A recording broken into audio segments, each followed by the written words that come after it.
What's going on, guys? Welcome to another Batman and the Hawk live. I am the Hawk, and over here I got a little note, little piece of garbage here.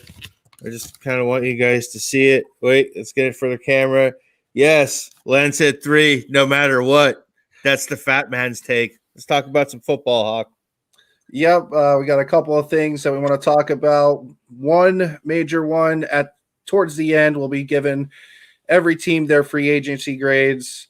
That was something that was on our page that they wanted to see. But up first, I want to start with Lockett. Lockett had a post-contract interview. Basically, he expressed his feelings on the new contract and then expressed his feelings on the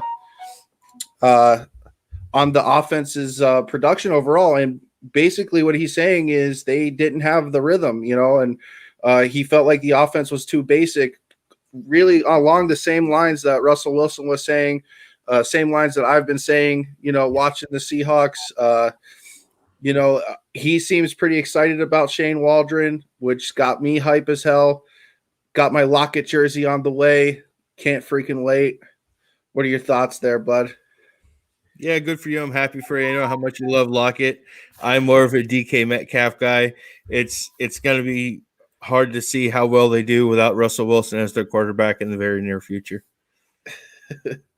Just a real quick comment here. That says Trey Lance to the Patriots, right? Yeah, that's old troll boy Patriots fan Jordan. Keep it up, bud. You'll be in the penalty box again. Oh yes, definitely appreciate that guy. But yeah, I'm just really excited. I can't wait. I've been keeping up with Seattle's news as much as possible. They got another signing, Aldon Smith. Really happy about that. Probably going to talk about that a little more when we get to the free agency. But that's pretty much it for Seattle. On to Lauren's comments. You want to take this away? Yeah. So it was talked about a couple days ago.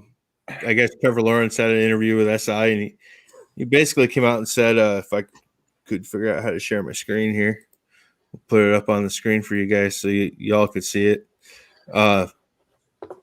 Basically comes out and says, hey, I'm comfortable with who I am. I'm not going to carry a chip on my shoulder that doesn't exist. In a nutshell, here it is.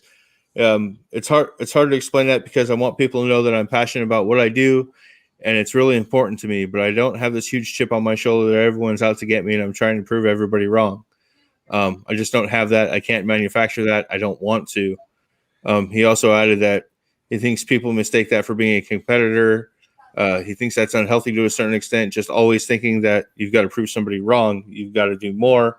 You got to do better. And then I guess he got ripped apart on the internet a couple days later. He comes out, says on Twitter, I love football as much or more than anyone. It's a huge priority in my life. Obviously, I'm driven to be the best I can be to maximize potential and to win. Here it is, the actual tweet. He has confidence in his work ethic. I love to grind and to chase my goals. You can ask anyone who's met me in my life. That being said, I'm secure in who I am.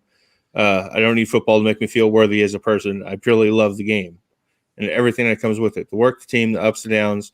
I'm a firm believer in the fact that there is a plan for my life, and I'm called to be the best I can be at whatever I'm doing. Yeah, so that was basically it in a nutshell. I don't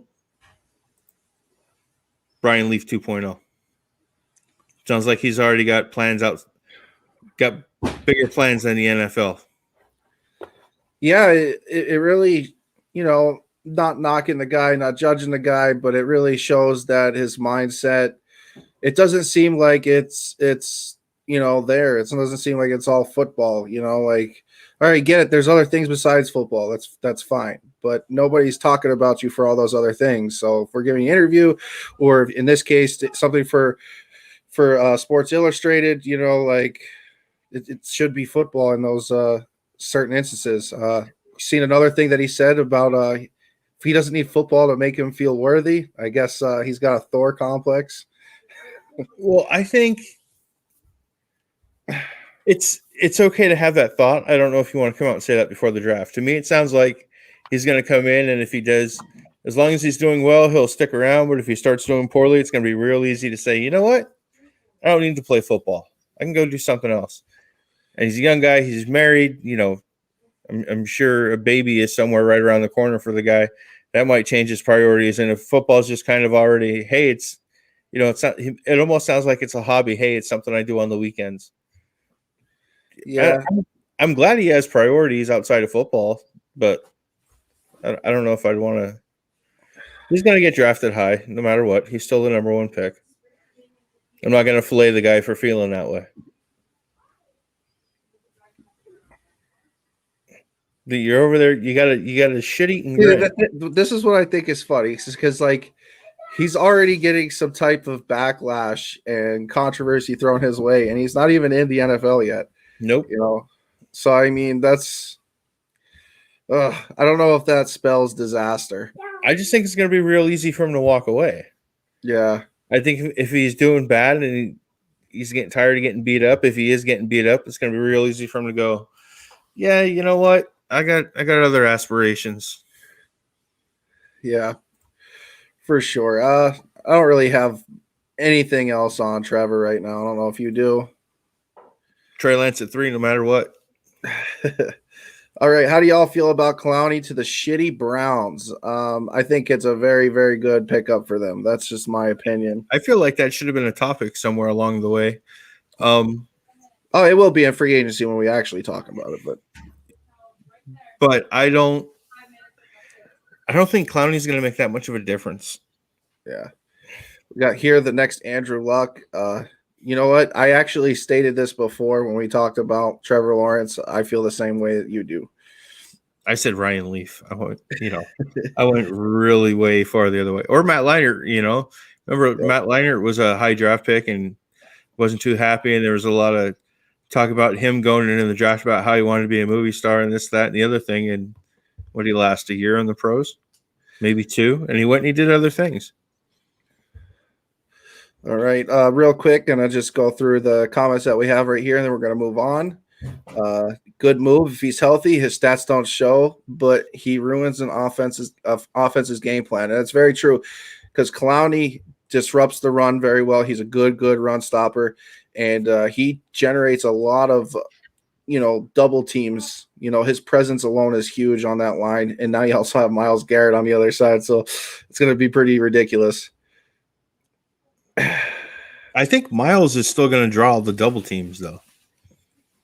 Oh, for sure, but you're going to have to pick your poison, in my opinion. And they released Shelton. Was that yes, the guy's name? Sheldon Richardson. Yep. Is that it?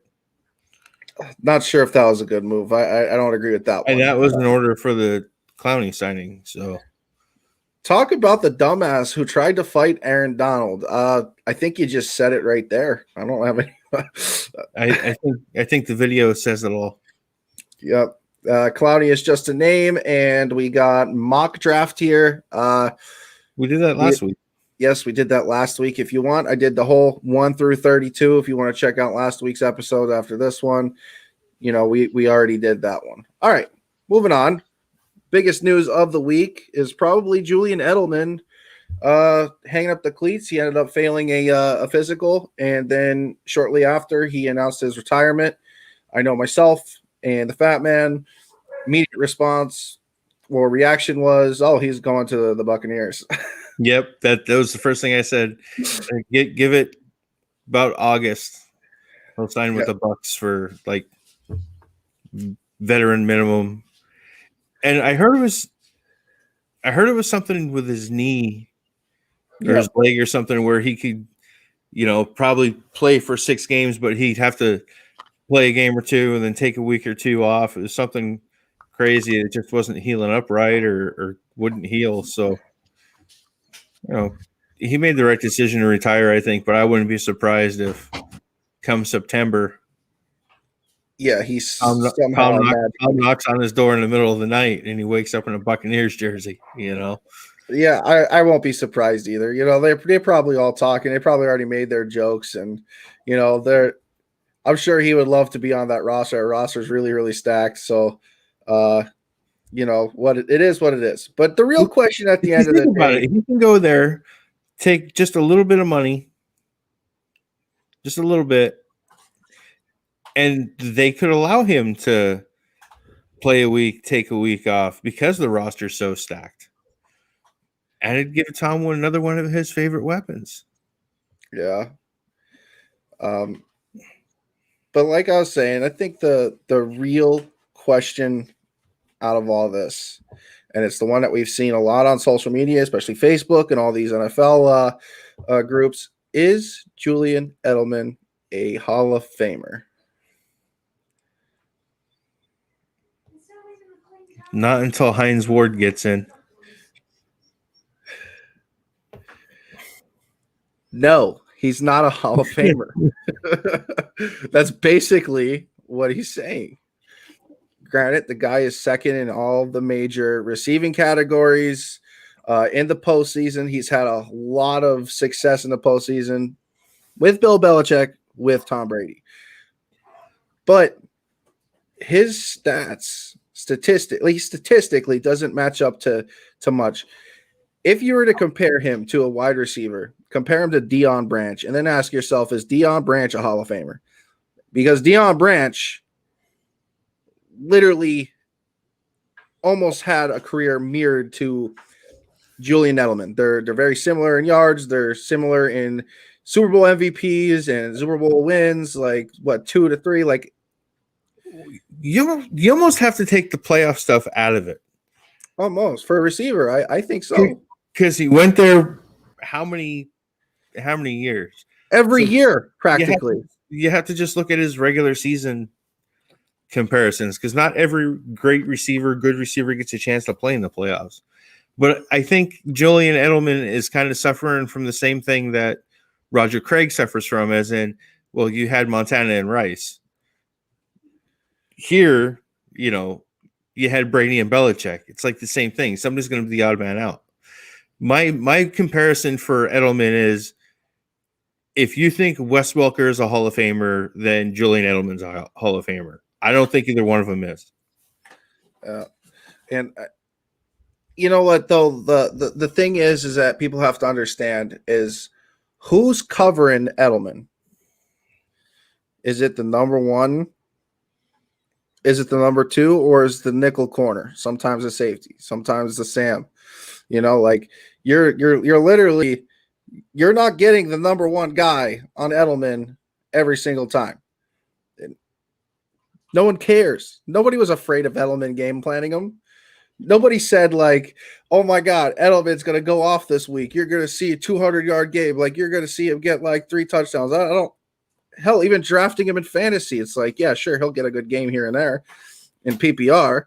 But I mean, how is a guy that faces the 3rd stringer on a defense supposed to be a Hall of Famer over someone like Rod Smith, over someone like Hines Ward, Torrey Holt, Reggie Wayne? Like, no. It's not even close, guys. It's not close. I know that you Patriot fans love your guy. That's fine. That's great. See, I think this is a good point, though. Like Edelman, he does have 3 rings, and the one thing that sets him apart is the Super Bowl MVP. Okay, and this here is a nice try. It's supposed to say, not fuck Belichick. It's supposed to say, fuck Tom Brady. Oh my God, I bet this is a Steve guy. You guys are sore losers. Well, bud, if we only talked about Tom Brady, there'd be nothing to talk about. Actually, all 3 of those were Steve. Oh, okay. So that makes a whole lot of sense. So but he is right, though, with Edelman. He does have a Super Bowl MVP. So how many receivers have Super Bowl MVPs? Deion Branch. You win. I do win. Get the hell out of here. Especially this comment. Fuck stats. Deion Branch and nothing like Edelman. Yeah, go ahead, buddy. Pull up the stats. Go and look at them side by side. Then look at yourself in the mirror and call yourself the dumbass. Here's one. People that believe Edelman is Hall of Fame worthy because of the playoffs and because he switched from a 7th-round quarterback to a clutch wide receiver. I do give it that he is a clutch wide receiver. He is definitely a clutch wide receiver. But again, he's playing against the nickel corners. He's playing against the safeties, the linebackers. He's not a number 1 wide receiver. He was never a number 1 wide receiver in his career. His stats resemble Doug Baldwin, who's not a Hall of Famer. One of my favorite receivers to play the game. No. Put Deion Sanders on Edelman. Who wins? Deion Sanders on Edelman. You're looking at Edelman not getting past 5 yards. I think he's a good receiver. I'll remember him. I remember Wes Welker. I remember Wayne Corbett back in the day with the Jets. I think he's one of those guys you remember, but I don't think he's Hall of Fame worthy. He has definitely had some big play moments. Yeah. Hold on. So we got this guy again. I said fuck stats. It's all about the rings. All right, cool. It's all about the rings, bud. But I'm just going to say it right now that you're just a delusional Patriots fan. And let me tell you something. If Edelman were to make the Hall of Fame, right, just think about the fuel you're losing with Tom Brady. You can no longer be like, oh, what about the Hall of Famers that he doesn't have? Well, guess what? We could just say Julian Edelman. You know, you don't want that to happen to your boy Brady, do you? A guy like Edelman's a Hall of Famer, you know, since he's better than Hines Ward and Ron Smith, in your opinion. All right, I'm going to move on from this. That was fun. It was fun. I love trashing that guy. Anyways, COVID concerns, and basically what this is saying is that there is 19 teams right now opting out of, was it it's preseason. It's preseason workouts. Right. There's 19 teams. You know, I kind of want this stuff to go away, but it's something for you guys to keep an eye on. They do have a list out there. I believe it's on CBS.com. Yeah, so it's voluntary workouts. Mm-hmm. I don't have a problem with the guys wanting to be safe. I'm sure they haven't all got their shots yet. If they are going to get their shots, I know, like me, I know a few people not interested in getting it. It got rushed out quick. You don't know what it's going to do. But outside of that, this isn't a medical podcast. These guys get paid to take care of their bodies and protect their bodies, and that's what they want to do. So I think they have every right to opt out of voluntary workouts if they have a safe place they're working out at. Sorry, I'm laughing at some of the comments. Yeah, I have to agree with you, though. Like, you know, I don't blame them for trying to be safe. You know, we're still in the thick of things. You know, things are getting better. I know my state is at 75%, and I'm really, really happy about that. Hopefully it goes all the way to 100, and we don't have to worry about it, but that's where they're at, and I definitely don't blame the players for keeping their safety first. All right. It looks like we're at the fun one. Ooh. All right. So bear with me while I get the actual site up. And, you know, you guys already know the site we've been using, NFL.com. They have the lists for all the free agency. And, you know, definitely go on there. You know, get a nice updated list that they do update every day, which is great. I'm just trying to find it myself. That's why I'm a little all over the place here.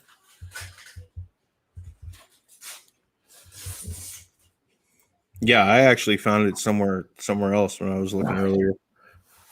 It wasn't off NFL.com.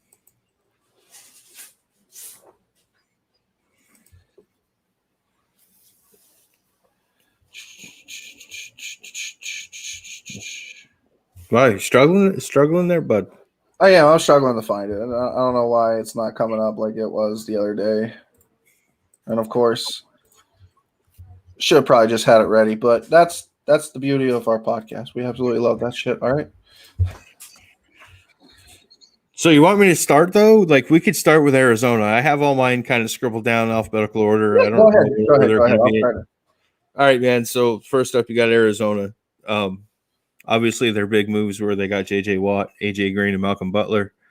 That helps them shore up some things. I'm not sure what Larry Fitzgerald's going to do yet, but I grade him a B. You know, I think that was a pretty nice haul for them. They let Kenyon Drake go. They knew he wasn't worth the money, and he ended up somewhere else. I think they did a pretty decent job.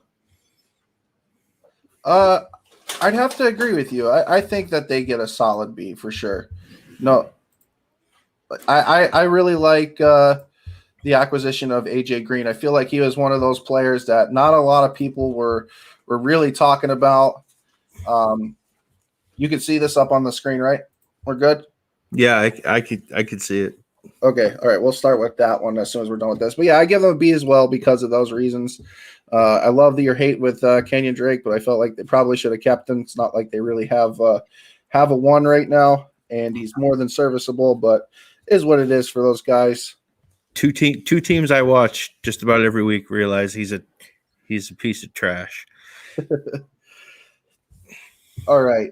So we'll go on to the Buffalo Bills. Does that work? Does that sparkle with the ladies? I'm just gonna have to jump around a little bit the way I got them written down, but yeah, let's go. All right. Okay, so I'm gonna say that these guys will get a B as well. There's not really a whole lot of big names. I like that they're keeping their offensive line intact. I like that they went out and got a guy. Then they got a very serviceable quarterback. You know, I don't think a B rating is really all that bad for them. It's nothing spectacular, but No, that's what I gave him a B too, just for re-signing Milano and bringing Trubisky in to be a backup. That Matt Breida pickup is good for him too, coming from a division rival. yep, So yep, I graded them a B. yep. I definitely have to laugh at them getting Jacob Hollister. I hope he does nothing for y'all. All right, on to the Dolphins. Biggest thing that they needed was a wide receiver. They brought in Will Fuller. They're most likely going to draft the guy, but this doesn't really affect this. Let's see. Jacoby Brissett, definitely a solid backup. They made some moves on their offensive line, some decent moves on their defense. I'm going to go ahead and say B as well. I gave them a C. Will Fuller, we saw him lose a lot of games last year being suspended for PEDs. He's actually going to miss week 1. Who knows if that's going to come back up? I don't want to hear the bullshit. I didn't know it was in there. Jacoby Brissett, that's a good pickup, but it hurts losing Fitzpatrick. So from what I understand, him and Tua had a pretty good relationship. I'm glad Fitzy moved up to, is going to be in Washington next year. He's probably going to get a good chance to start. But, yeah, I'm going to miss Fitzy. So that's why I gave him a C. All and right. we still need a running back. Well, you got Malcolm Brown. He's not bad. All right, going on to New England. I'm going to give these guys a B plus, very close to an A. They re-signed Cam. Great. Got him on a steal, honestly. He's got a very, very friendly contract with this team.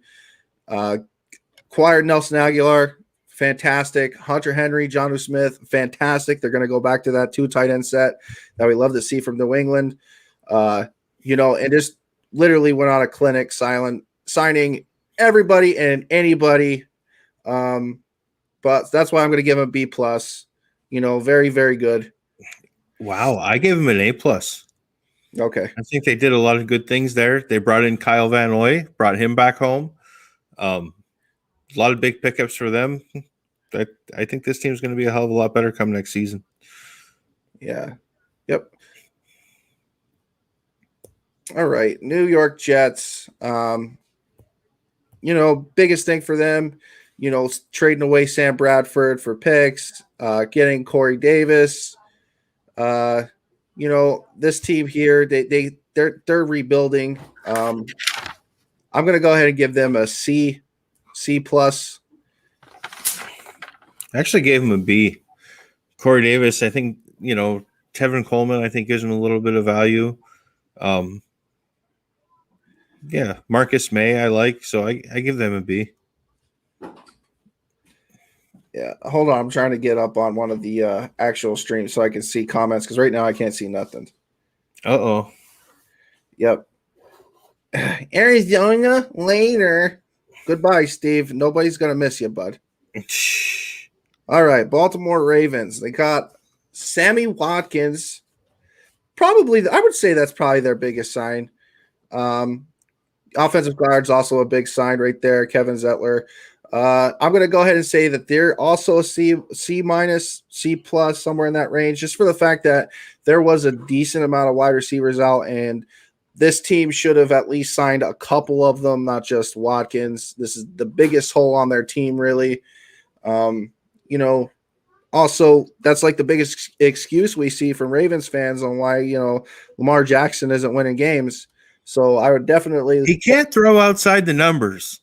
Yeah, never mind the video that I showed you guys last podcast. But yeah, he can't throw outside, and he needs a number 1 wideout. So I definitely don't think Sammy Watkins is it in that regard. But that's why I'm giving them a C. I gave him an F because everything you just said. Next. Next. All right, now we got Cincinnati. This is another team that's really, really in rebuilding mode. The F. biggest thing, The biggest thing that we needed them to do was sign offensive linemen, build their offensive line up because they need to protect their star young quarterback, Joe Burrow. F. And as you can see, that my coworker, my buddy, is saying F for that reason, as they only signed 2 guys.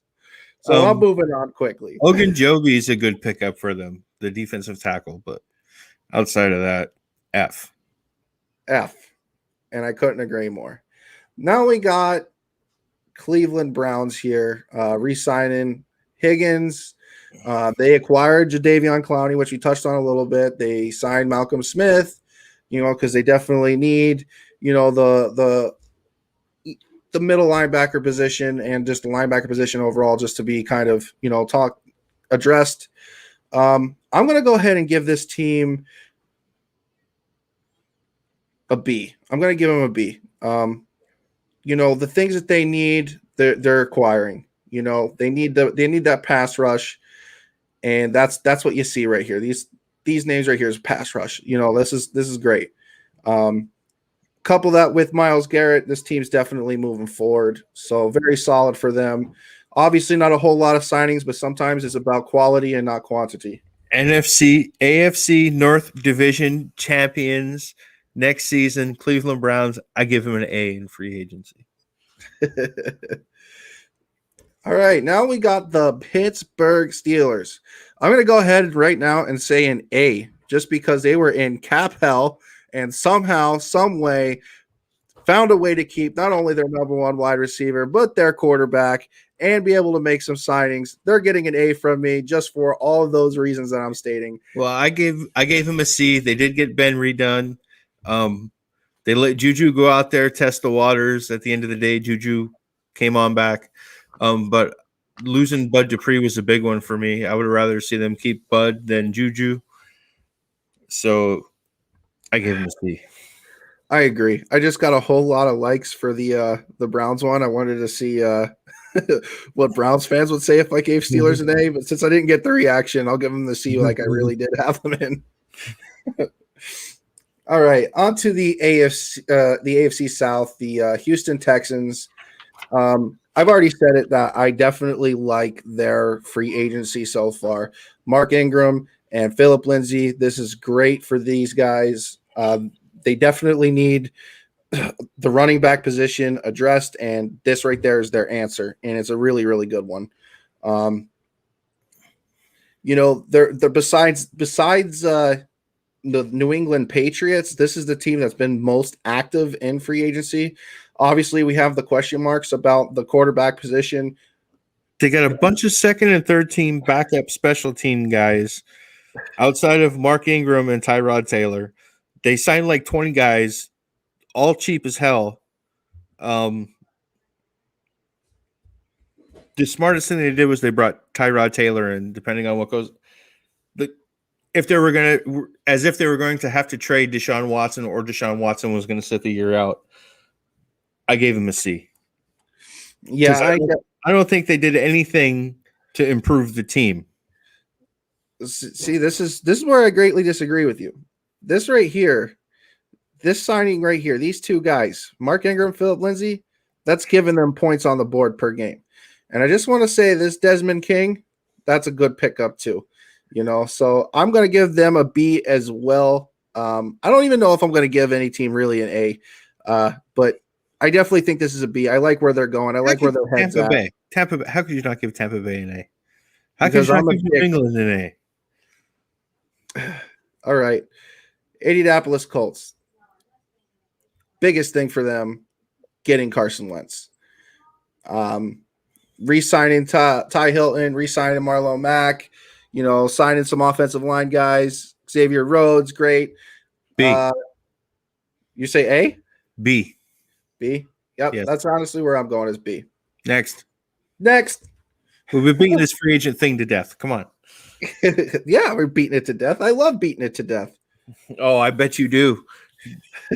All right, now we got Jacksonville Jaguars. I think they did a really good job of signing all the Seattle Seahawks rejects. Going to try not to get too much into it. Their biggest one, probably Marvin Jones, Carlos Hyde. Oh, not Shaquille Griffin? Bum. Shaquille Griffin. Bum buster, right? Just a bum. Just a bum that got kicked out of Seattle. Yeah, we don't need you. B. Yep. That's what I got. B. Next. All right. Tennessee Titans. Big one here. Bud Dupree. Janoris Jenkins. Great. I like it. They lost their tight end. Is what it is there. But all I got to say for this is they were one of the worst teams against the pass rush. They addressed it. I'm going to give these guys a B+.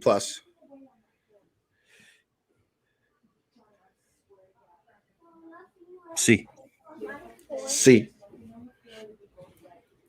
I almost changed it in the moment, but I got C written down. Got to stick with it. You got to stick what you write down on the paper.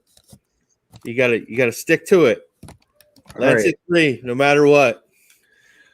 Okay, so now we got the Denver Broncos, and I want to just kind of bring something up that we've talked about since we started this podcast. B. Who loses to the Broncos? Miami. Bad. This team is getting a C from me, and that's my take. I gave him a B. I like the Fuller and Darby signings. Getting it done with Kareem Jackson and Justin Simmons. The only question is, where's your quarterback? Drew Lock. Yeah. All right. Mac on the Jones. Kansas City. So they cut their whole offensive line, and then they re-signed a whole new one. Pretty much. Basically what they did. C. D. All right. The Raiders. F. F.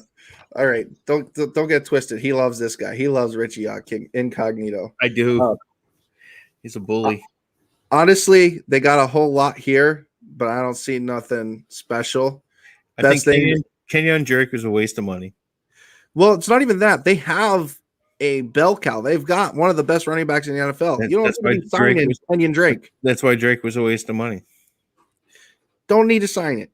That doesn't make no sense. That's a Texans-like move there. Come on, Las Vegas. I need help. C. F. All right. Los Angeles Chargers. This is a team that signed Corey Linsley. Definitely the best signing. Acquired a pretty decent tight end. I'm going to go ahead and say C+. A. Ooh. I like that they got a center. They're thinking about protecting Herbert. They got a guard and Jared Cook. Yeah. They're protecting their quarterback. The Dallas Cowboys. So before I say this, I want to let all of you know that I watch a lot of Dallas Cowboys. I don't hate the Dallas Cowboys. I don't hate Dak Prescott. Closet Cowboys fan. Fucking hate this deal right here.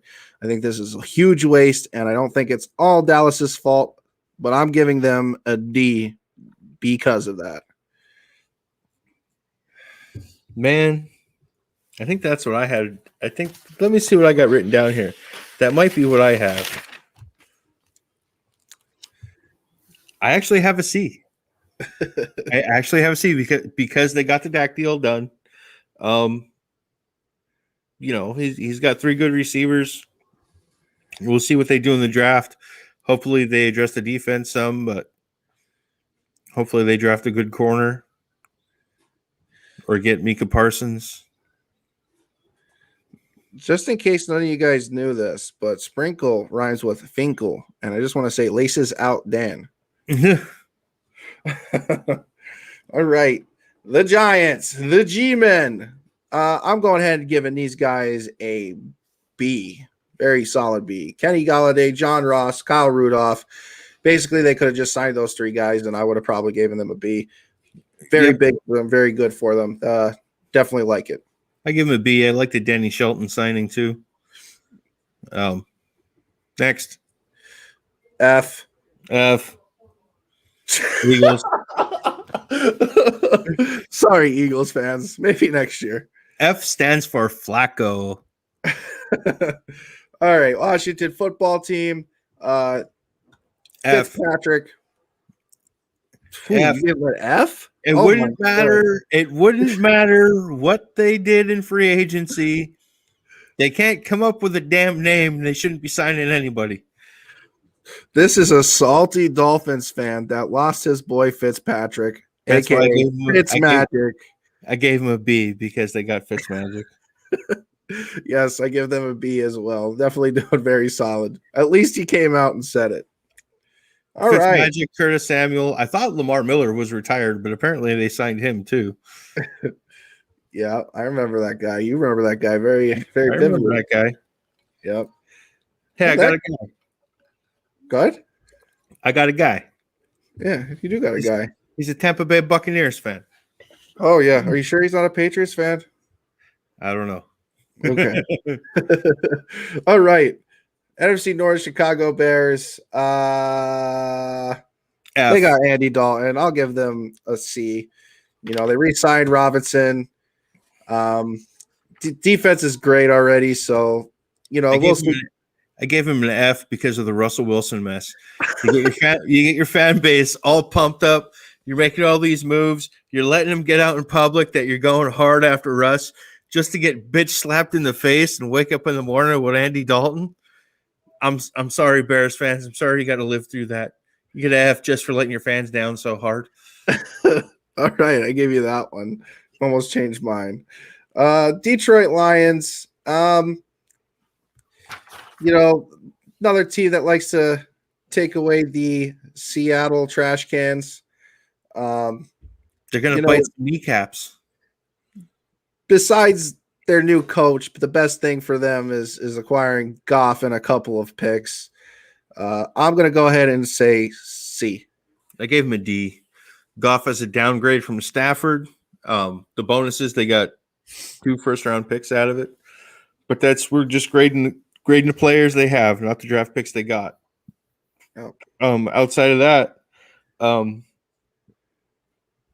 they lost Galladay. They lost Marvin Jones. I don't see how he could lose that much. They probably should be an F. You lost your best player. That's what they lost. You lost Stafford. And their second best player. All right. Green Bay, they re-signed Aaron Jones. Basically the end. D. F. I gave them an F because they lost their center. That is probably the most important position on the football field. I think it's right up there with the left tackle. I'm with you. Because, a lot of times the center is the guy making the calls for the line, knows the quarterback very well. Yeah. Now we got Minnesota Vikings. Dalvin Tomlinson, great. Patrick Peterson, great. Xavier Woods, great. I'm giving this team a B. I think they definitely got better. They lost Kyle Rudolph. So what? I think they're fine without Rudolph. Justin Jefferson. I gave him a B. They lost Rudolph. It ruins everything for them. I just know how much you love Kyle Rudolph. So I was trying to tweak a nerve there and make it back out of your grade. I do love Rudolph. All right, NFC South. This is another team that D.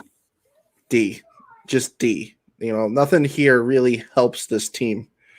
They're another team that's rebuilding. They're lucky I didn't give them an F like the Philadelphia Eagles.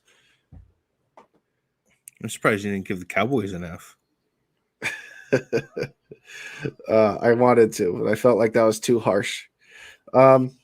Carolina, right here, just this trade, huge. They got another ex-Seahawk, a pretty good one in my opinion. I'm going to go ahead and give these guys a C+. I gave them a B just for the Sam Darnold trade. Yeah, see, I wanted to give them the B for that, but it's like one of those things where I want to see it before I try to predict it. I do think that Darnold's going to be much better with Carolina. He's actually got weapons. They got decent defense. So I'm definitely intrigued in what he's going to do. I'm going to try to pay attention as much as I can to his season. Definitely excited to see how his year's going to be. That AJ Bouye signing is a good one too. And Hassan Reddick is a guy who has kind of not lived up to his draft status, but he is capable. He is a good player. So they're not to be slept on either. Yep. And coming from a Seahawks fan, this signing right here, this is solid. Very, very solid. This guy's a beast.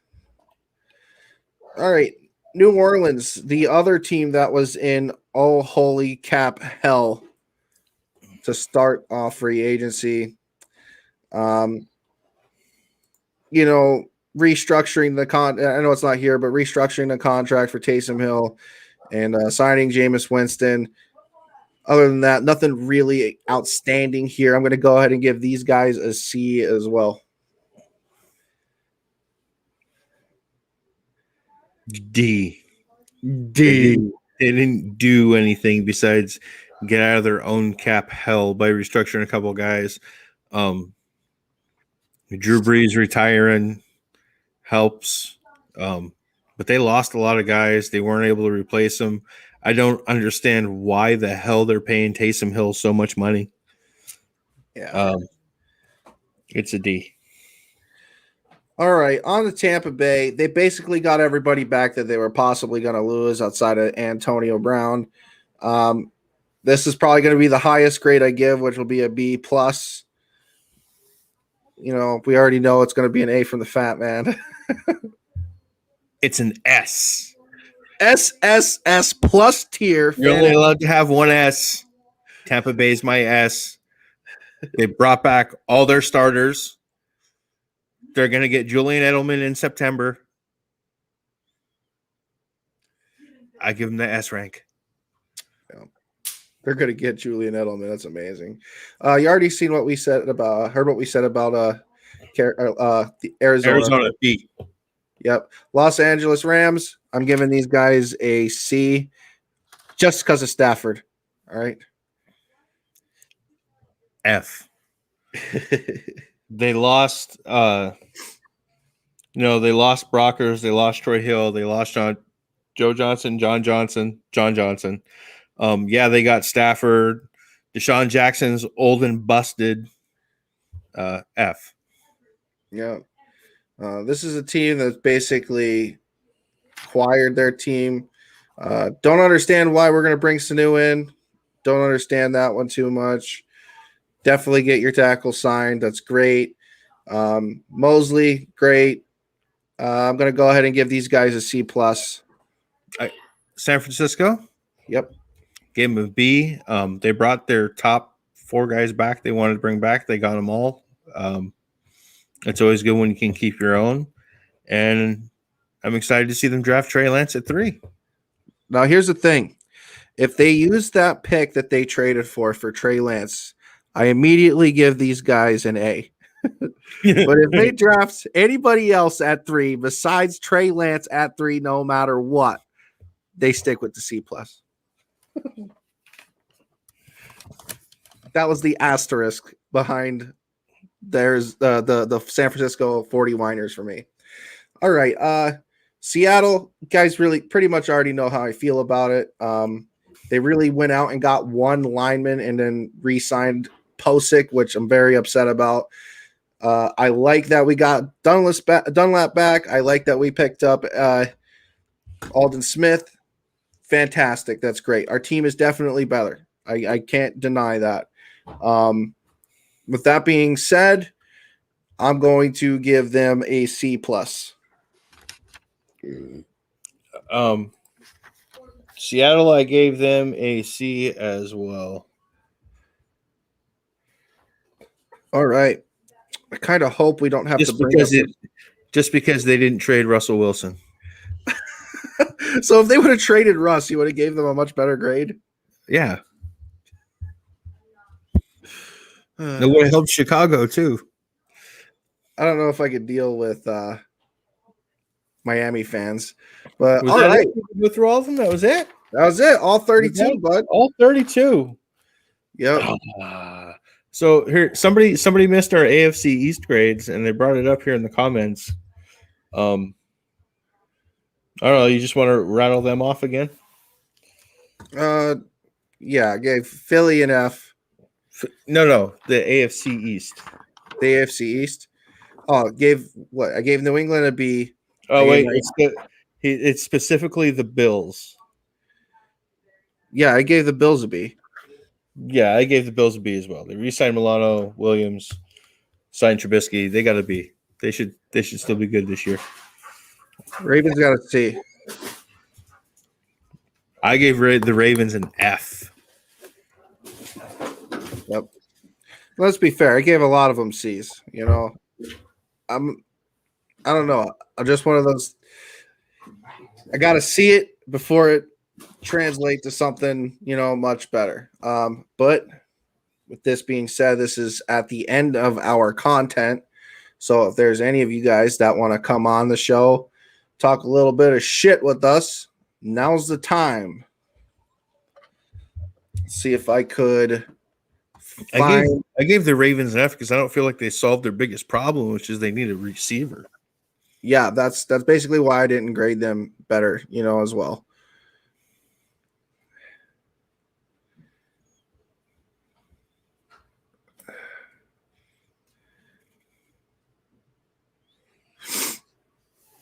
It's only a D because Matt Patricia got fired. Would have been an F if they kept them. Trying to go through. Do Seahawks only. Seahawks for life. Go Hawks. Yes. Seahawks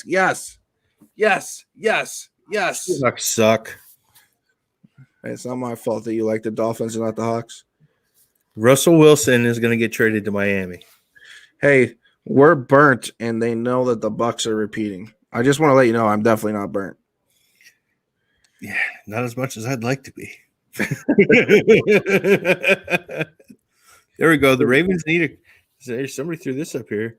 The Ravens need a quarterback. Oh my God. Are we firing it up again? Or even need a cornerback. Here we go. Oh, what's our man? Lions are going to bite a kneecap off. What's up, going guy? on, Clark? How's it going, buddy? I'm going to tell you, John, that's Mr. Clark. Thank you. Just so you know, I got it written down to call you that just so you could say that. Cleveland Browns. I don't know. Defensive tackle Sheldon Richardson was 31 years old. He was in the last year of his contract. He was due $11 million and $1 million roster bonus. About 6 weeks ago, they were talking about his name was brought up on 92.3 The Fan in Cleveland with the radio host that followed the Browns. His name was brought up 6 weeks ago, maybe 7 weeks ago, and they mentioned that at that time that Sheldon Richardson might be released if he doesn't agree with the team to restructure and redo his contract, because they felt that for what they paid him and the production they got out of him, he wasn't playing to the worth of his contract or what he was getting paid. And I agree with that. So I thought maybe Richardson was going to have his deal restructured. And then when his name wasn't brought up for 6 weeks, I'd kind of, took that as sour grapes that maybe that wasn't going to happen.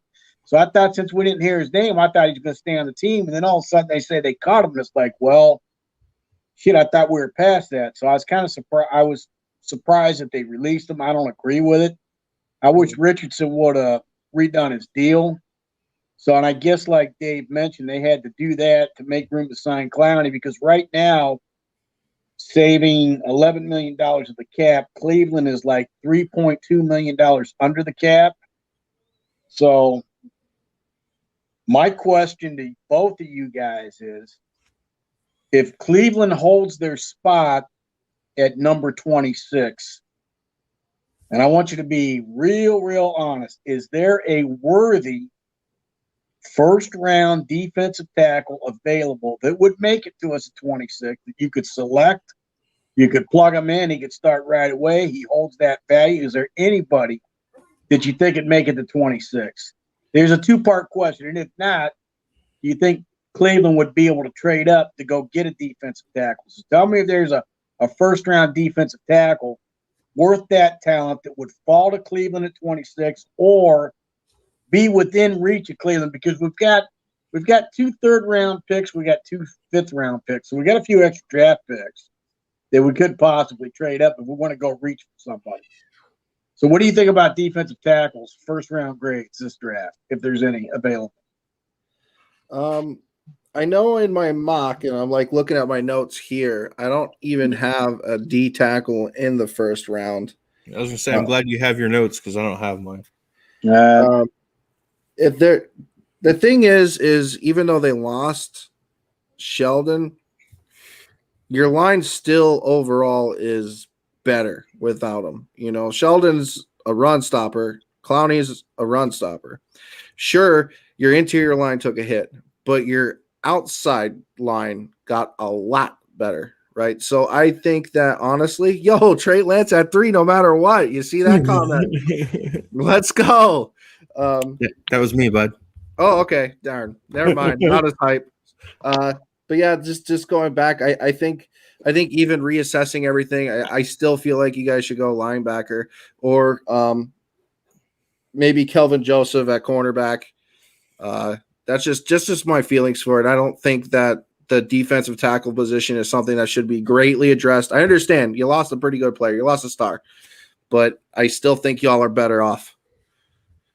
Okay, and I simply asked that, Dave and John, real quick, because I didn't know if since they let Richardson go, if that's a piece that they're going to replace in the draft. Yeah, they might go linebacker, they might go corner. You know what? And I don't know. I can't even guess because Cleveland is so secretive. Basically, myself and Browns fans are going to have to trust the process. So if there's one negative, well, there's one bad thing I want to say about the Browns. Yeah, I think it's bad that they let Richardson go because he's better than what we have remaining at defensive tackle, and that might change. So I don't know if there's a lower round draft pick, but, we'll see. Like I said, I'm going to continue to trust the process. Go ahead, Dave.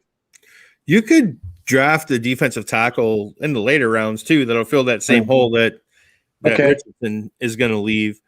You get Clowney that adds extra pressure with Garrett, and you did a lot of work in the secondary to shore up that secondary that was kind of suspect at times last year. It should be a little better this year. So I wouldn't worry. I wouldn't worry too much about losing Sheldon Richardson because you want to get pressure off the edges anyway. No. I mean, again, as I said, I'm going to have to trust the process, but it kind of came as a surprise because, like I said, his name was brought up 6 weeks ago. And that's why when his name was brought up 6 weeks ago, when they were talking, they said it. They said it on 93. They said, well, if Richardson doesn't restructure his deal, they might have to let him go. So I thought if it was going to happen, it was going to happen at the time it was announced over sports radio talk 6 weeks ago. And like I said, when his name wasn't brought up, they had me thinking, okay, we have our team. We have all our pieces, and we're just drafting for depth now, which we still are. We're drafting for depth. So right now, the guy to fill that is what's his name? I just had his name on there. Andrews. He's a bigger defensive tackle. He looks like a run stopper. He's listed at 6'1", 328 pounds. He opted out last year as a defensive tackle for us because of the COVID-19, but he's coming back this year. We got somebody else. And I don't know if that Malika Jackson that they signed from Philadelphia, I don't know how, he's going to turn out for us, but I'm all for having your 4 down defensive linemen, 2 defensive tackles that can collapse the pocket and bookends as edge rushers so that your 4 can beat the 5 that are blocking them on the opposite side. So, if you think we'll be all right, I'll take your word for it. We'll be all right. Well, it's nice if you have enough depth to rotate them too. Exactly. I'm So glad you keep mentioned the fresh rotation. I'm guys glad on you the mentioned the field. rotation. It looks Dave, like not a good job. I'm glad you mentioned the rotation. It looks like you guys got 3 on the roster. But Elliot Jordan, Sheldon Day, and Andrew Billings. Yeah, Billings. Yeah. Yep. So I mean, maybe if you do address the position in the draft, I think I'm with Fat Man here and go later, especially since, like I said, going through the mock draft that I had, the notes that I have sitting here in front of me, something maybe I'll take a look at again, and try to figure out who I like at the position. I don't even have a D tackle in the first round. I still think they definitely need a young linebacker. That's what I'm pulling for you guys.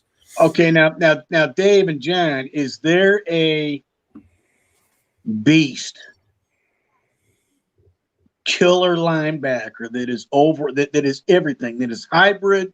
He can cover, he can tackle, he's a field general, he can run that defense.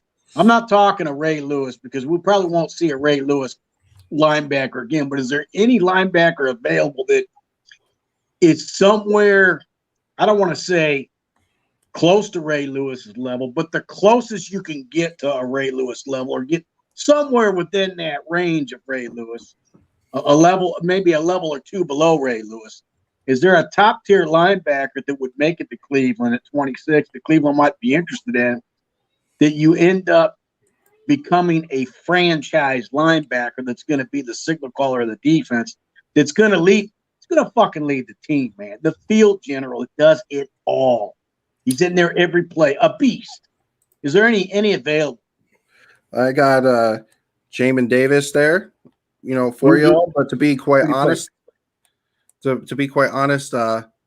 I think that the only linebacker in the draft that could possibly fill those shoes, I'm kind of a fan, is Micah Parsons. I'm not gonna, I think he'll be gone before 26. Yeah. Well, Cleveland's in a position, if they got to move up a few spots, they could go after him. They've got a little bit of draft capital build up. As long as you don't have to give away the farm. But yeah, check out the Kentucky linebacker Jamin Davis. Let me know what you think of him. Best NCAA schools for linebackers. Would you agree? Penn State, Linebacker University, University of Miami. Who else? I'm just gonna say all Penn State. Yeah, absolutely Penn State, but that goes University of Miami, Georgia. Any other schools with good linebackers? I don't know, bud. Yeah, I don't know. I wish I knew. Like, I've already said here and admitted that my college knowledge, very lacking. And I know, like, since doing this, I'm going to be paying attention, especially next year. Yeah, watching to college. A lot more college ball. Like, I'm not even going to miss a Saturday football. Like, so I'm not even going to try to pretend to know these questions. Yeah, I can't. I can't predict people coming out of college. More NFL. And like I said, you're one of the guys, but a couple of the guys on here that do comment, you bring up a lot of like college questions. And, I'm kind of just learning college ball as we go over the last couple of weeks, like doing this draft. First time I ever did a mock draft for the NFL ever in my life. So watching a lot of highlights. The only NCAA college mock draft guru that existed was Mike Mayock, general manager of the Las Vegas Raiders, and he's a general manager now. He had these kids, and when he used to do his mock draft, when he was the NFL Network analyst, man, he had these kids down, man, in the first round. That's why I thought he'd make a good general manager. He knows how to spot talent coming out of the draft. So here's a comment to answer one of your questions from Tesla. Zavin Collins at 26. From Tesla? Tesla? From Tesla? Did you say Tesla? So Tulsa. Oh, okay. Tulsa. University of Tulsa. Did I say Tesla? I thought I heard Tesla. Tesla's a rock group. I got Kyle Trask going number 1 to the Jags. Okay. I think Trevor Lawrence is Ryan Leaf 2.0. Put that back down. The interesting one for me is Mac Jones. Can we get Jordan D-Dub on here? Where's Jordan? Jordan normally comes on. I don't know. He was active earlier, and then I haven't Well, he seen was anything from him here in a he was minute. in the comments earlier, but I can't. Yeah, normally he logs on. Yeah, No. normally. I'd like to keep this thing going at least a few more minutes. I'll try to think of a few more things to go over with you guys, unless you got anything else for me. Yeah, I'm not going to let one move. Like I said, Sheldon Richardson, it kind of surprised me. I just thought if they were going to do it, they were going to get rid of him 6 weeks ago. But that's okay. Yeah, I got a question for you. Now, this is kind of like off, your normal Cleveland Browns thing. What do you feel about Julian Edelman and the Hall of Fame? Like, how do you feel about that specifically?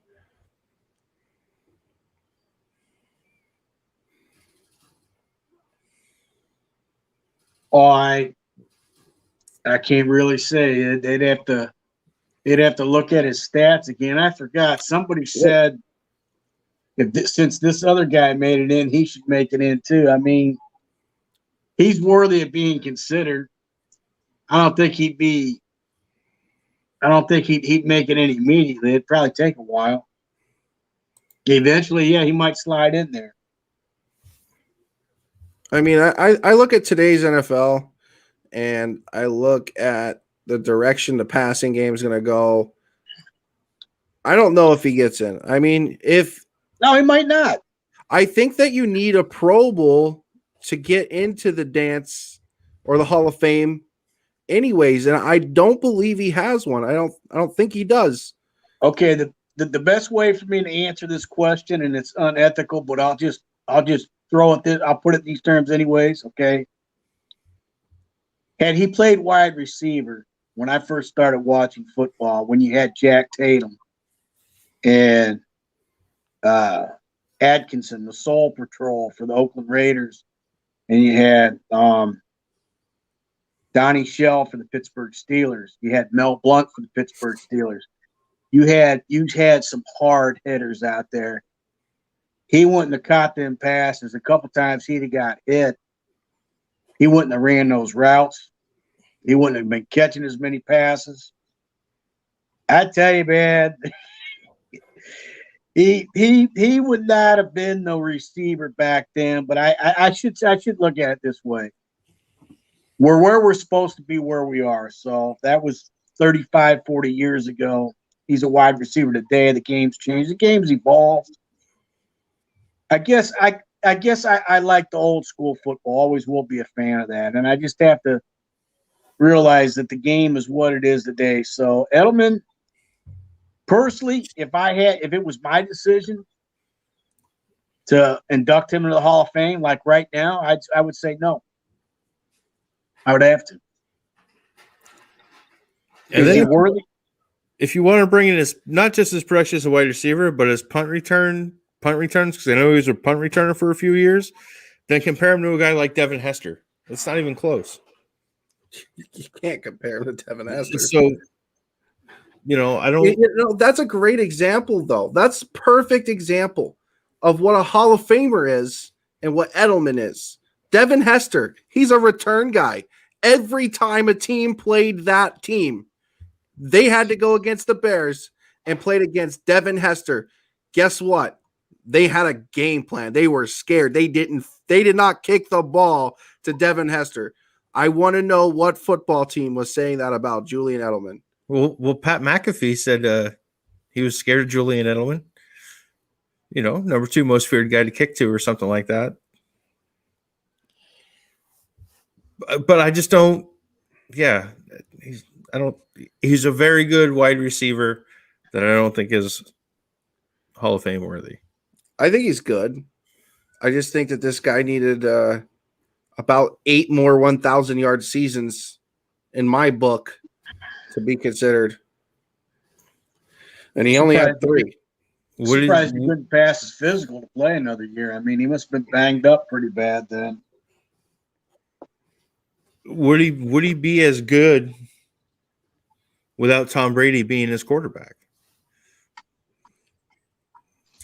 I don't know. He did have his best game ever with Cam Newton, so I don't know.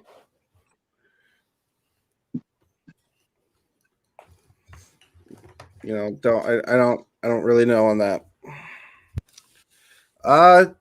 So Dave, while we have you here, who do you like more out of the, you know,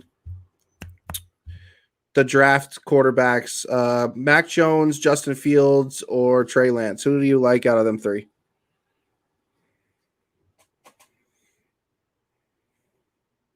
I'll go. I'm going to give the benefit of the doubt to Justin Fields because I'd like to see an Ohio State quarterback succeed in the NFL, and I'm pulling for the kid. So my heart's going to go with Justin Fields.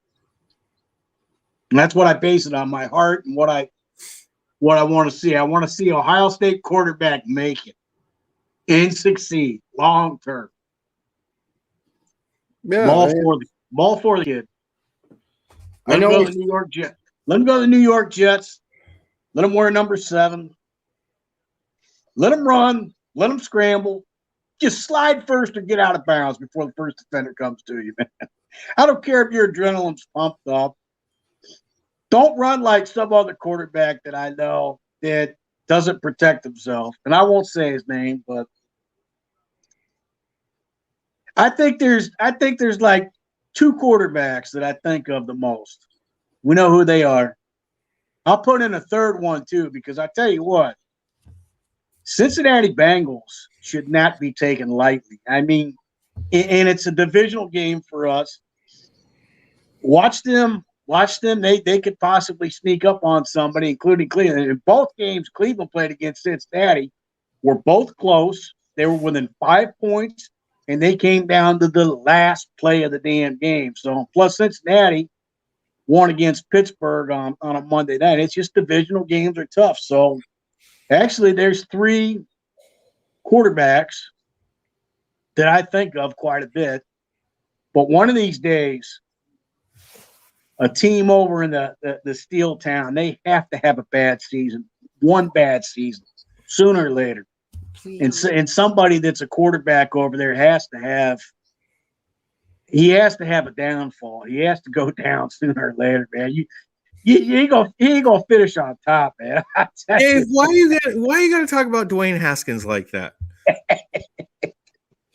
All right, I want to read this comment. Edelman should be in the Hall. He made key plays that saved or sealed AFC championships and Super Bowls.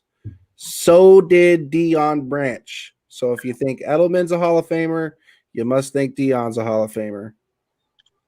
Maybe they do. That's fine, as long as they say it. I do believe that is a Patriots fan. Garrett Mayhew? Hey, in the Garrett Mayhew's cool. He's in the group. Garrett's cool. He's a big Patriots fan. Yep. No, Garrett's knowledgeable. He is knowledgeable. If that's his comment. Hey, throw this at you. Not just something I like about the work ethic. A prime example of one of the best Hall of Fame wide receivers ever to get inducted. We all know this. Jerry Rice, not just for what he accomplished, but in 1994, the day after the Super Bowl, when Steve Young and the 49ers won that Super Bowl, Steve Young said that he stopped by the training facility to see if anybody was there. He pulled in. There was no cars in the parking lot. He didn't see anybody around. No lights were on inside. Nobody was in the building. So he walked around back to the practice field, and he found Jerry Rice in his sweatpants and his cleats running pass patterns the day after the Super Bowl. That's a hell of a work ethic there. I don't care how obsessed Jerry Rice was with the damn game, but that right there, that's a Hall of Fame caliber player. Not only just Hall of Fame, but one of the best players to ever play the game. Step on the field. One of the best players, Jerry Rice, hands down. All right, so just because Edelman is second to Jerry Rice in a couple of statistical categories doesn't mean just because it's Jerry Rice he should get into the Hall of Fame. I think it's just one of those things where Rice, in everybody's mind, knows, like they just know, Terrell Owens. It's honestly a disgrace that he wasn't first ballot Hall of Famer, but everybody knows that's a Hall of Famer. Randy Moss, Hall of Famer. When you look at Edelman, very good football player, and he actually was a really, really hard worker. That's how he ended up becoming a starter on New England in the first place. He ended up taking Welker's job. Belichick really liked what he's seen from Edelman, how hard that he worked to get to where he was. That's why he was a starter in this league. With all that being said, he's just not there for me. He's just not. 3 1,000-yard seasons, only having 6,800 yards career-wise, under 40 touchdowns. I believe it's 36. Again, those are all stats Deion Branch has. And, I get it. He's a 3-time Super Bowl champ. But that to me is just another player that is on the team that got a ring. You know what I'm saying? Like, rings aren't everything when it comes to the Hall of Fame. I understand that quarterbacks, they take the most love when they win a Super Bowl. I understand that. They're one of the most important positions on the field. I get it. A slot wide receiver, though, I don't know about that. I only root for winners. Julian Edelman was a winner. Yeah, I hope you don't get mad about how hard that I'm going to toast Steve every time I see him on the pod. Don't hurt my feelings any. The thing I noticed about Dave Smith, I'll call you out now. I noticed that you think outside the box. Sometimes. I kind of have a difficulty dealing with out of the box thinkers. So when I present my views and my ideas, and you counter and you start thinking outside the box, if you see me shaking my head or something, it's nothing personal. It's just that I'm not going to comment when somebody starts going outside the box. I'm gonna end my comment regarding those topics. That's just me, because I can't go there. Sometimes I do it just to be a troll, Dave. Well, I like trolling. I just don't think outside the box on my trolls. But anyways, I remember. Okay, if a team is going to take 3 first-round draft picks and package them to trade somebody, the only way a team does that, because I remember you were trying to say, well, how many teams hit with the draft? The only way you do that is if your team is 1 or 2 pieces away from a Super Bowl contending team, and you need one more player, then yes, you're one piece away from forming your Super Bowl contending team.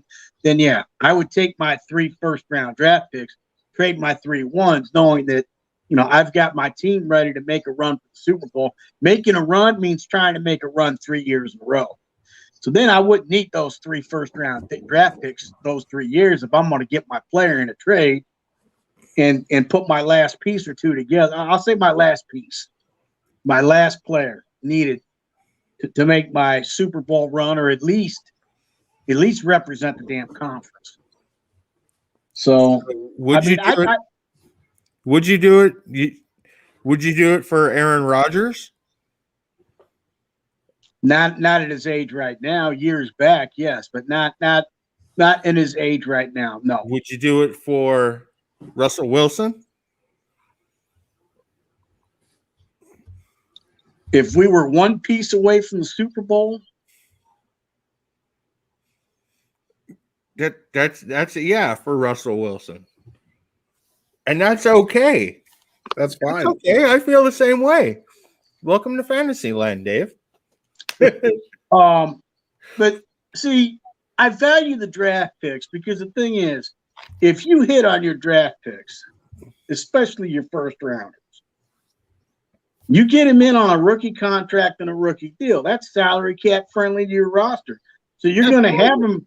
You're going to have him for 4 years on that rookie deal. It's not like you're going to be shelling out, big bucks trying to sign people, trying to get people to stay. But it's just, see, that's what the NBA has a salary cap, but they're allowed to go over the salary cap because if they go over it, the only thing they got to do is pay out a $500 million luxury tax to the league or whatever. Baseball doesn't have a salary cap. Now in the NFL, you have to abide by the salary cap limitation. So if teams were allowed to go over the salary cap, the Dallas Cowboys would win every year.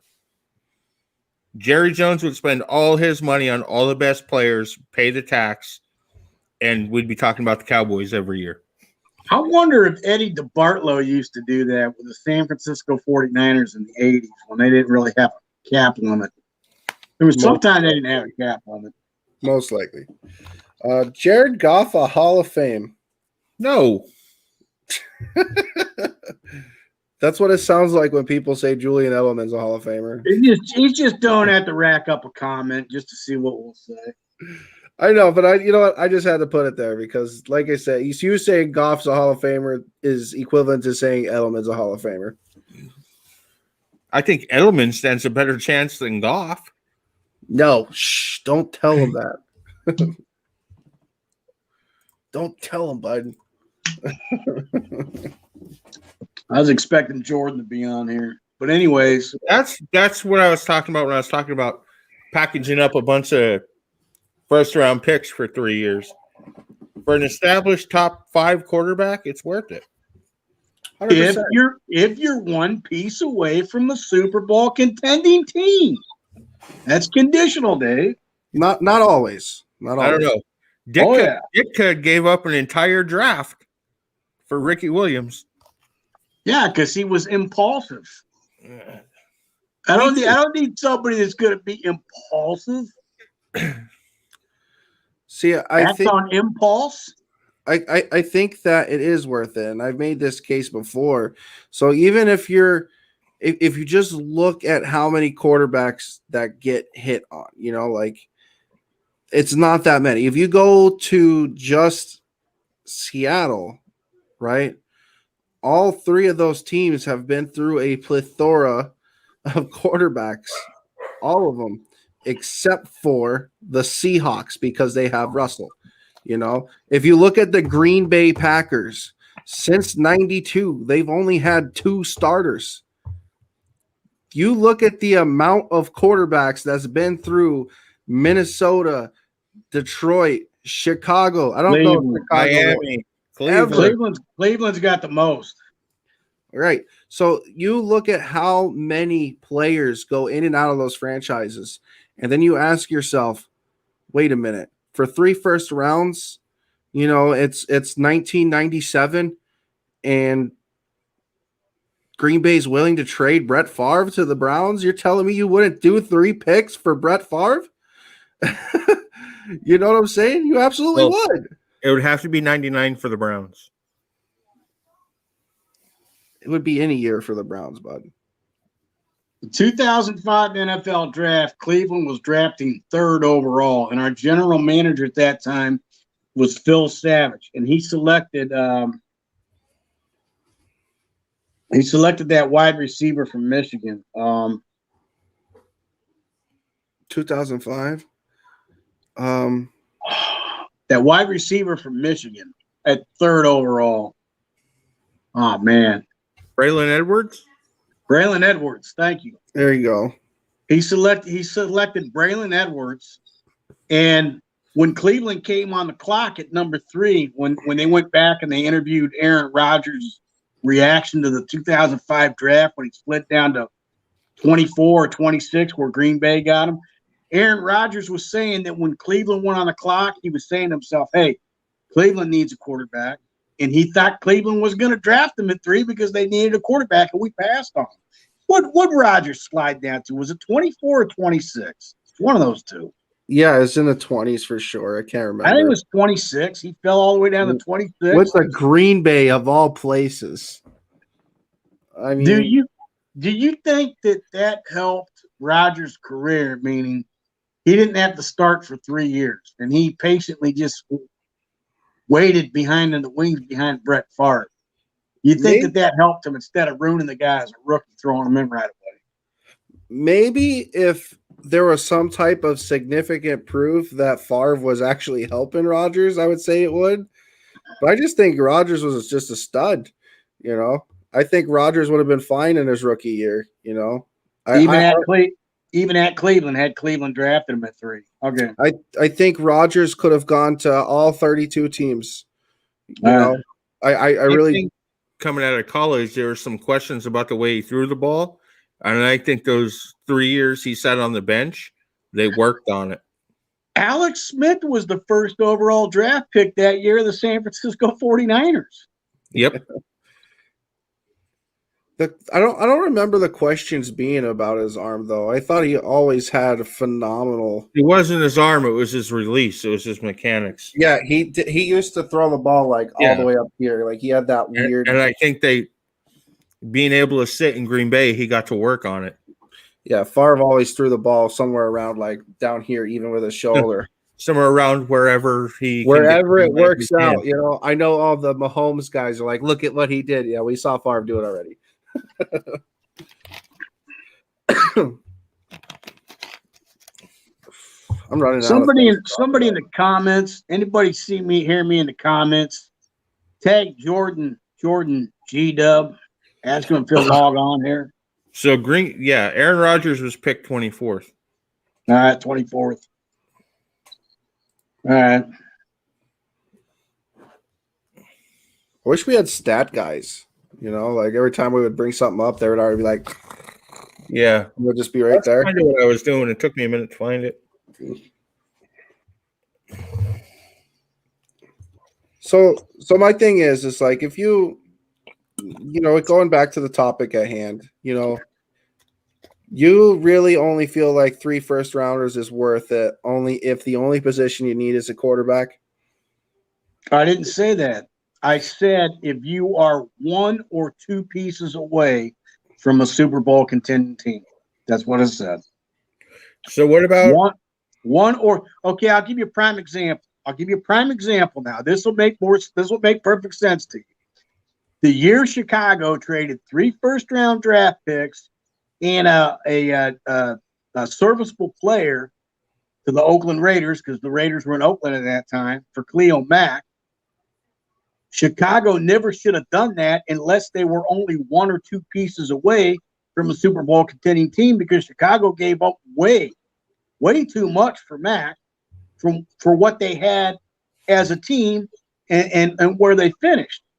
Again, had Chicago at that time been 1 or 2 pieces away from the Super Bowl contending team, that would have been a realistic trade for Mack, because Chicago would have been expected to take their division, the NFC North, and expected to probably reach the NFC Championship game and possibly go on to win the Super Bowl. So that was way too much for Mack, and that's proof. The year they made that trade, they were in the playoffs the year before, weren't they? They lost to Philly in the playoffs. In the divisional round, that off season. Yeah, but so they were in the playoffs the year before. Yeah, but so that didn't make them a Super Bowl contender team. Probably had the right mindset of, hey, we're this close, 1 or 2 more pieces. I could see where they had that thinking.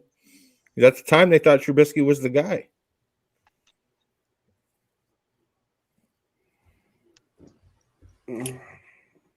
See, I'm trying to go back in my memory bank to see exactly when this was. That was 2018 trade, wasn't it? So then, the trade that San Francisco made, you're saying was dumb, that they made with Miami to trade up to number 3. They gave up 2 first-rounders or 3 first-rounders or whatever to get up to number 3. I never said that. I didn't even know what the trade specifics were. You'd have to tell me the specifics. See, that's the same thing as saying I'm going to give up 3. I'm going to give up 3 first-rounders for Russell Wilson. It's no different than trading picks on draft day, how teams move up and down. It's just you're getting a player in place of the 3 picks. In a heartbeat, I'd take Russell Wilson over 3 first-round picks. Washington Redskins gave up what they gave up to trade up and get RG3. You see how that worked out? Well, that's because Washington's dysfunctional. They drafted Okay, RG3. okay, They drafted RG3 and Kirk Cousins in the same draft. They let you know what? RG3 play hurt and mess his knee up worse. Then they I'm had happy. Kirk Cousins, who was serviceable. They make the bonehead move of franchising him 2 years in a row, paying him far too much money, and he ends up in Minnesota anyway. I'm Because happy. Washington is dysfunctional. They had two quarterbacks. I'm happy that Cleveland will not make a bold move and trade away 3 first-round, 3 ones to get somebody. And I would like Cleveland to be in a position where some other team reaches out to them and says, stupid enough, and says, "Hey, we'd like to trade you 3 first-round draft picks to move up in your spot or for this player." It's like, okay, we'll take them. Well, they're picking I value the draft too late. They're picking too late, so they're not going to get 3. No, I'm They being may pick up hypothetical. another I'm number being 2. hypothetical. If there would be some year, I was being hypothetical. As always being. Yeah. Some other year if that would happen, but no, nobody's going to trade with Cleveland now for that. If Cleveland would have ever been in that position, I think there's certain guys that are worth it.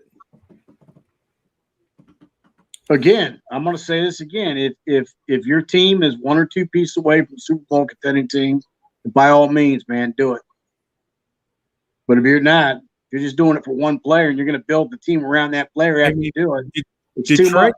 Detroit essentially got 3 first rounders for Matt Stafford. I They was got Goff and surprised. 2 first rounders. That's essentially 3 first rounders. Detroit really made out on that deal.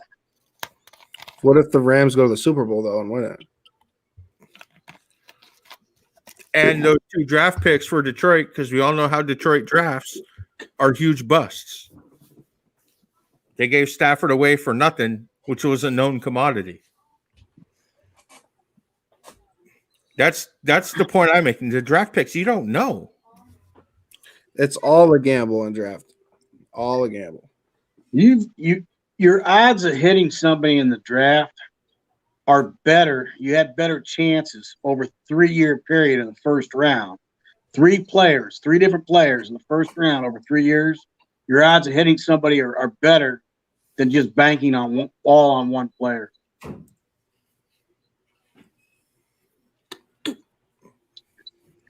You can't give up 3 picks. Rookie salary discount is needed to win championships. Thank you. But that's where I say it depends on the position on the field. Yeah, Okay, because Brady won 7 championships on a rookie discounted salary. A quarterback, I would do it. A running back, probably not. Like, I wouldn't do it for Derrick Henry. or Khalil Mack. I wouldn't do it for a wide receiver. No, I'd only do it for a QB. That's the only position I do it for. I And wouldn't there's do it only- for anybody else. Like, it's Russell Wilson, I would do it for. Aaron Rodgers, I would probably do it for. That's really probably it. You know, the young guys haven't showed me enough. Maybe Mahomes. Y'all don't know y'all football. Not all Lions draft picks are bust. TJ Hawkinson, Frank Ragnow, Matthew Stafford, Calvin Johnson, Barry Sanders. We know. We get it. They don't always draft busts. That's we forget- Braxton Hills. But we Braxton forget Hills. Mike Williams. Braxton Mike Hills. Williams. Mike Williams again. It was 3 years in a row, I think. No, there was that Carlos Rogers. Like, we forget about those guys. The Eric Ebrons. Forget about those guys. Let's name the 3 good picks we had. Yeah. Like, I get that the Lions do make good draft picks sometimes. Hey, and Miami's no better. I was looking at a list of wide receivers they've drafted in the top 60 picks over the last 10 years. They're terrible. I mean, Seattle wasn't all that great until the last decade, so Worst team in every division. That sounds like a fun one. all right, yeah, let's start. We'll start NFC West, Arizona.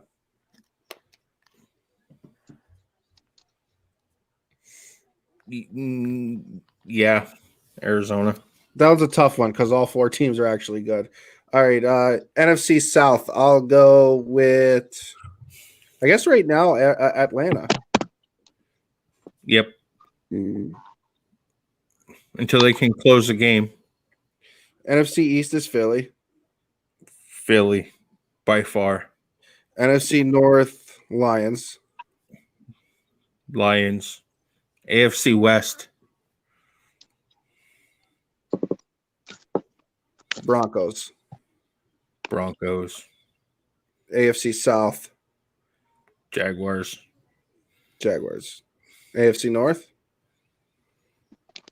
Bengals. Browns. What? No, Bengals. AFC East. That one's tough too. Jets. Jets. The end. The end. Just so you know, Dave, I was just kidding about the Browns being the worst team in the AFC North. Your AFC North champions next season. Okay, Dave, you tell that to the Baltimore Ravens, Pittsburgh Steelers fans. Start No all problem. kinds of You shit just with them. did. You get them to come Right. on here and watch, and I'll tell them all at once. Start all kinds of shit with them in the group. Do it. Start posting it. Start posting it. Smoke is coming your way. I'm waiting to see Ben go down and then see what Pittsburgh does. Pittsburgh's due to have a bad season sooner or later. They can't. That's a house of cards that's got to collapse. You can't stand. You got to have a bad year. You're due for a bad year.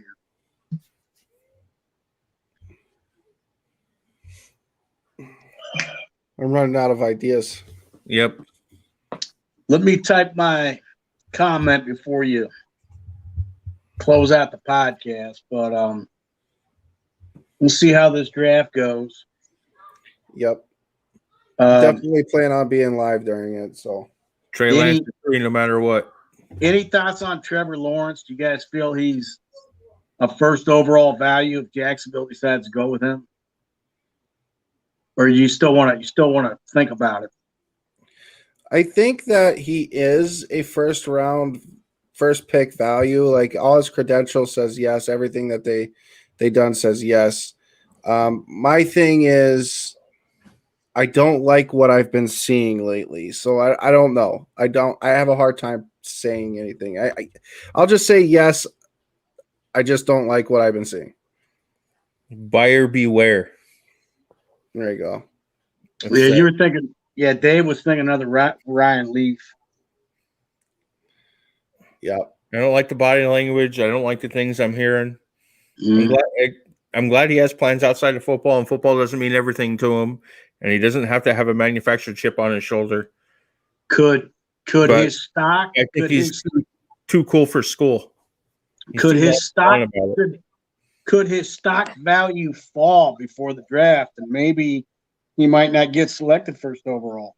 The Jaguars already gave him the playbook. They're taking him. Yeah.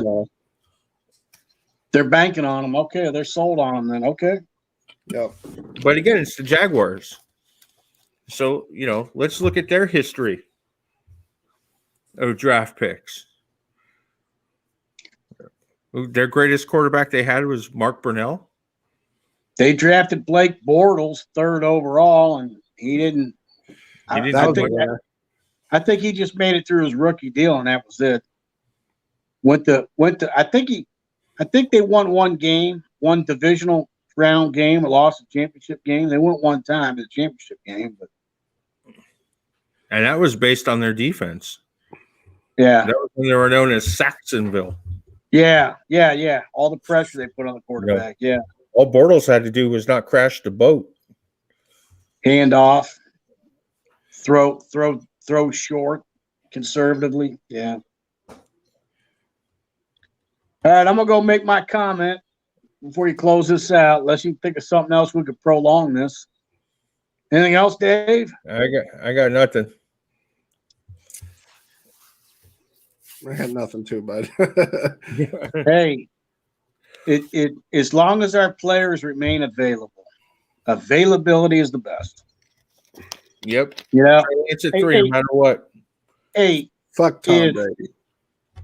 if Mayfield can consistently throw for 225 yards a game consistently every game. That's 3,600 yards passing a year. I mean, if he would put that number up and you knew you're going to get that every game, I'm good with that. Speaking that we have a balanced offense with bell cow running backs and spread the ball around and whatnot. I mean, that's a pretty good solid number. I mean, that's not lighting up the scoreboard with 4,000 yards passing. Brian Sipe is the last Cleveland quarterback that holds the franchise record in 1980. He threw for 4,133 yards passing, a franchise record that stands to this day. Over 40 years. That's the last time a Cleveland quarterback is put up them kind of numbers. And in 1980, the only quarterback that did that back then was Dan Fouts. I mean, it was unheard of for quarterbacks to throw for 4,000 yards that year. But anyhow, nowadays, what? You got quarterbacks 43, 4,800 yards. I mean, they're trying to push that 5,000 mark. Half the league throws for 4,000 yards. Is that what it is? Yeah, it's about half. And they're going to have an extra game to pile on some more. So half the league's thrown for 43. Well, okay, 225 yards passing times 17 games. That'll bump it up about 38, maybe 25. 38. Yeah. Okay. All right, I'm going to go make my comment. Thanks for being on. Hope to see you guys next week. Peace out. Dave, thanks a lot. John, thanks a lot. See you later, buddy. Hey, Dave. See ya. That extra game brings up a big point. Remember when it used to be a big deal for a back to have 1,000 yards? Is that mark now 1,700 yards? Because that's less than 100 yards a game. Or 1,700 is 100 yards a game. If they can't get 7, that's like 50 yards a game. That's nothing. The new mark should be 1,500. Or 1,200. 15. But all right, guys. You guys know what it is. Appreciate y'all being on here. Appreciate all you guys commenting. If you like the intro music, go look up my buddy Brandon James. Go like his Facebook page. Blow him up. He's got a YouTube channel, Cruel Bomb. I know I love that song. I don't know why. I just can't get enough of it. And when you guys are over there on the YouTube checking out Cruel Bomb and looking them up, make sure you look up your boys here, Fatman and the Hawk. Go ahead on there. Make sure you subscribe. We really appreciate it. Yep. Comment, like, subscribe. Give us some more topics to talk about. We'll see you guys next week. I'm the Hawk. And I'm the Fat Man.